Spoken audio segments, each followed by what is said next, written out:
Des mouchoirs pour les mots. Le 12 janvier, je suis de garde. Avant de partir de la maison, je lis, comme chaque matin, la pensée du jour dans le livre ouvert sur le buffet du corridor. Nouvelle année oblige, il y a quelques jours, nous en avons placé un nouveau. Celui-ci propose cette année des pensées d'Orient. La souffrance a son côté de joie, le désespoir a sa douceur et la mort un sens. Naguib Mahfouz. Dans l'après-midi, je suis appelé dans le service d'ORL. L'infirmière québécoise me présente la patiente que je viens voir. Une dame de 80 ans, opération à la langue, trachéotomie, donc impossibilité de parler. Suspicion de la maladie d'Alzheimer.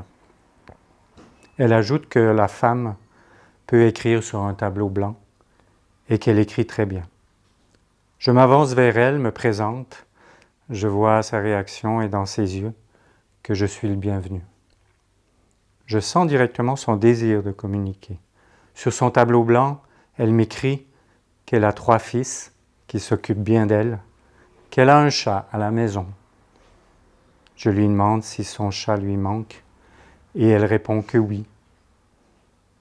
À peine avais-je effacé le haut du tableau avec un mouchoir qu'elle enchaîne en écrivant qu'elle a 3 fils, un chat.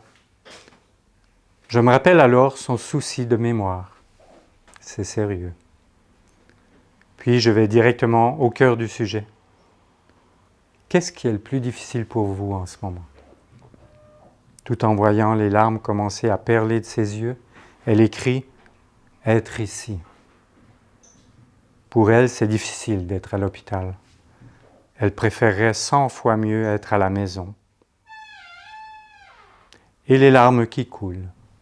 Et tout à coup, je réalise que ces mouchoirs qui effacent les mots du tableau, ce sont les mêmes qui servent à éponger les larmes. Comme si les mots qui disparaissent du tableau étaient l'image des mots qui partent de sa mémoire.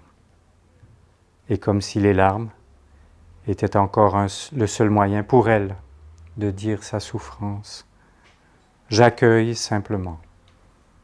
Puis je lui demande si elle souhaite quelque chose de précis de ma part. Elle écrit une prière. Alors je prie avec elle. Et les larmes coulent.